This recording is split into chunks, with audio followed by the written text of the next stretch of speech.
Mirpur Azad Kashmir deputy commissioner Yasir ریاض اور S S P Kamran علی ضلعی انتظامیہ نے سرپرستی جموں کشمیر یونائٹڈ ویلفیئر نے زیر اہتمام کرکٹ سٹیڈیم باقاعدہ رمضان سستے بازار نا افتتاح دعا کی تھی۔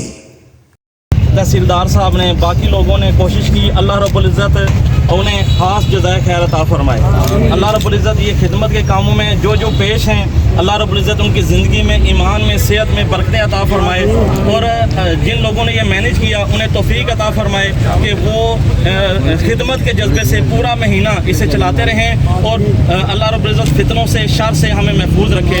دعا تو بعد ڈپٹی کمشنر یاسر ریاض اور بمہ افیسران افتتاح تو بعد سستے رمضان بازار نا باقاعدہ دورہ کیتا۔ دورہ نے دوران انہاں خرد و نواشنی چیزاں سن جڑیاں انہاں نے کوالٹی تے مقدار کی بھی چیک کیتا اور تسلی بخش قرار دیتا۔ انہاں یہ بھی گل آخی کہ سستا بازار ہے جڑا عید تک اس طرح لگا رہنا چاہیے۔ ابھی شہر کے اندر مختلف پوائنٹس پہ جو ہمارے لوگ ہیں انجمن تاجران کے اور جو سول سوسائٹی کے لوگ ہیں ان سے مل کے دیگر پوائنٹس پہ بھی اس طرح کی جو سستی اشیاء ہیں، زندگی کی بنیادی ضرورتیں ہیں، ان کا بھی بندوبست کیا جا سکے۔ بہت شکریہ۔